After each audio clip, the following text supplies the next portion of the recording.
अस्सलाम वालेकुम नाज़रीन, उम्मीद है कि आप सब खैरियत से होंगे। नाज़रीन, आज की ये वीडियो मेरी पिछली वीडियो का ही सेकंड पार्ट है, जिस वीडियो में मैंने आपको बताया था कि लड़कियों का डिस्चार्ज किस तरह का होता है, वो कब होता है, क्यों होता है और उसके रीज़न्स क्या हैं और इसके अलावा उसकी हमारी लाइफ में इम्पोर्टेंस क्या है। और अगर आप लोगों ने अभी तक इस वीडियो का फर्स्ट पार्ट नहीं देखा है तो उसका लिंक मैं डिस्क्रिप्शन में दे रही हूँ, आप काइंडली पहले वो पार्ट देखिए ताकि आप इस वीडियो को भी अच्छे से समझ सकें। अगर आप लोग वो पार्ट पहले नहीं देखेंगे तो आप इस वीडियो को समझ नहीं सकेंगे, तो उस पार्ट को भी आपने ज़रूर देखना है। और इस पार्ट में मैं आपको बताऊंगी कि वो डिस्चार्ज कितनी टाइप्स का होता है, दिखने में कैसा होता है और आप उसको किस तरह से चेक कर सकती हैं और किस तरह के डिस्चार्ज के टाइम पे आप मोस्ट फर्टाइल होते हैं, ताकि आप उस टाइम पे अगर अपने पार्टनर के साथ मिलाप करते हैं तो आपको कंसीव करने के चांसेस ज़्यादा होते हैं।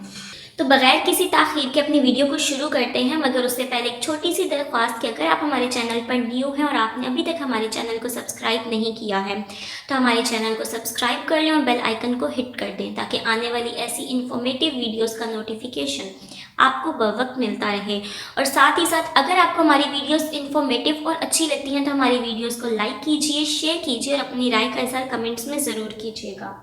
अब मैं आपको बताती हूँ कि महीने के कौन से दिन में किस तरह का सर्वाइकल फ्लूइड आता है। हर औरत का सर्वाइकल फ्लूइड अलग हो सकता है और साथ ही साथ एक ही औरत का सर्वाइकल फ्लूइड हर महीने में मुख्तलिफ हो सकता है। हम उनको टिपिकल कैटेगराइज करके आपको बताते हैं कि ये कितनी किस्म का होता है, और हर टाइप के साथ मैं आपको ये भी बताऊंगी कि कौन सा डिस्चार्ज मोस्ट फर्टाइल होता है और कौन सा फर्टाइल नहीं होता है और किस वक्त आपको ये चीज़ इंडिकेशन होती है कि आप फर्टाइल होने वाली हैं। तो सबसे पहले आपको डिस्चार्ज की टाइप्स बताने से पहले ये बताती चलूँ कि आप उसको चेक किस तरह से कर सकते हैं। इसको चेक करने का सिंपल सा मेथड है, लेकिन उसमें एक छोटा सा सेंसिटिव पार्ट है कि आपने अपनी जब आप फिंगर से आप उसको टेस्ट कर सकते हो, लेकिन अगर किसी लड़की के फिंगर्स के नेल्स बड़े हैं तो वो बिल्कुल भी टेस्ट नहीं करेगी, क्योंकि उससे आपको इन्फेक्शन हो सकता है। इसलिए बेटर है कि आप नेल्स कट करने के बाद ही अपना फिंगर टेस्ट कीजिए। और आपको ये टेस्ट किस तरह से करना है, आप या तो अपना एक लेग किसी स्टूल पे या कमोड पे रख लें, उसके बाद आप अपनी फिंगर को अपनी वजाइना में हल्के से इंसर्ट कीजिए और उसको राउंड अपनी फिंगर को घुमाइए और उसके बाद उसको बाहर निकाल के अपनी दोनों फिंगर्स के मिड में रख के उसको स्ट्रेच करके देखिए कि वो किस तरह का है। उस तरह से आपको पता चलेगा कि वो स्टिकी है, पेस्टी है, थिन है, थिक है, वाटरी है, किस तरह का है। लेकिन फिर कहूँगी नेल्स के साथ ये टेस्ट आपने बिल्कुल भी नहीं करना है, वरना आपको वेजाइनल इन्फेक्शन हो सकता है। अब मैं आपको बताती हूँ डिस्चार्ज कितनी किस्म का होता है। सबसे पहला डिस्चार्ज बहुत ही ड्राई होता है। इसमें आपको बहुत ड्राइनेस सी फील हो रही होती है और ये ज़्यादातर तब होता है जब आपके पीरियड्स ख़त्म हो चुके हुए होते हैं और आप उसके बाद शावर लेते हैं। आप उसको चेक करेंगे जिस तरह से मैंने आपको फिंगर टेस्ट बताया, तो वो स्ट्रेच नहीं होता, वो कभी भी स्ट्रेच नहीं होता है। ये वाला डिस्चार्ज फर्टाइल नहीं होता है। सेकेंड टाइप का डिस्चार्ज जो होता है वो कभी कभी स्टिकी होता है, स्ट्रेच नहीं होगा, टूटता जाएगा। वो स्टिकी होगा, पेस्टी होगा, लेकिन उसमें आपको वेट फील नहीं होगा। उस तरह का डिस्चार्ज भी फर्टाइल नहीं होता है। थर्ड टाइप का डिस्चार्ज जो है वो जिस तरह से दिखता है उसकी पिक्चर में आपको दिखा देती हूँ साथ। ये आपका 100% फर्टाइल डिस्चार्ज नहीं है, लेकिन इस दिन ज़रूरी नहीं कि आपका ओव्यूलेशन हुआ हो, मगर ये इस बात की तरफ इशारा कर रहा है कि आने वाले दिन में ओव्यूलेशन हो सकता है। ये डिस्चार्ज देखने में किसी स्क्रब या लोशन की तरह लगता है। इसका कलर थोड़ा सा क्रीमी सा हो सकता है या वाइट हो सकता है, मगर यहाँ पर मैं उन तमाम लड़कियों को ओव्यूलेशन के बारे में बताना चाहूँगी जिन्होंने पहले ओव्यूलेशन के बारे में नहीं सुना या उनको इस चीज़ की समझ नहीं है।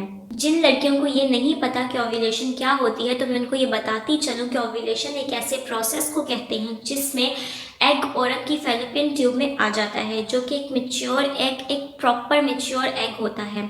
सादा जुबान में अगर कहा जाए तो अंडे के खारिज होने को ओव्यूलेशन कहते हैं। इसके बाद अगर मिलाप किया जाए और स्पर्म और एग मिल जाए तो औरत जल्दी कंसीव कर सकती है। नेक्स्ट टाइप का जो डिस्चार्ज होता है वो स्टिकी डिस्चार्ज होता है। ये क्रीमी होता है, लोशन के जैसे होता है। ये वाइट हो सकता है, ऑफ वाइट हो सकता है और येलो भी हो सकता है। इस टाइम पे आपको थोड़ा वेट भी फील हो रहा हो सकता है, लेकिन अभी तक ओव्यूलेशन नहीं हुआ है, मगर ये इस चीज़ की तरफ इशारा है कि आपका ओव्यूलेशन आने वाले वक्त में होने वाला है। अब जो आपको मैं डिस्चार्ज बताने वाली हूँ मोस्ट फर्टाइल डिस्चार्ज है, यानी कि 110% फर्टाइल डिस्चार्ज है। कभी कभी आप बहुत ज़्यादा वेट फील कर रहे होते हैं, आपके अंदर पार्टनर से मिलने की ख्वाहिश भी बढ़ जाती है, और ये बिल्कुल वाटरी और ट्रांसपेरेंट डिस्चार्ज होता है। इसलिए ये बिल्कुल 100% फर्टाइल होता है, रॉ एग जैसे होता है। जिस तरह से आप अंडे की सफ़ेदी को आप अपने हाथ में लें और उसको आप स्ट्रेच करें तो वो स्ट्रेच होता जाएगा, जितना स्ट्रेच करें वो स्ट्रेच होता जाएगा, वो टूटता नहीं है, लंबा लंबा स्ट्रेच होगा। इसमें स्पर्म ज़्यादा टाइम तक सर्वाइव कर सकते हैं और ओव्यूलेशन होने वाला होगा या हो चुका होगा। और इसमें आप अगर अपने पार्टनर से मिलते हो तो स्पर्म फौरी तौर पर आसानी से स्लिप होते हुए एग के पास पहुंच जाते हैं और कंसीव करने के चांसेस ज़्यादा होते हैं। जी तो नाज़रीन, उम्मीद है कि आपको हमारी वीडियो अच्छी लगी होगी और आपके लिए बहुत इन्फॉर्मेटिव साबित हुई होगी और आपको हमारी एक एक बात मज़ीद समझ आ गई होगी।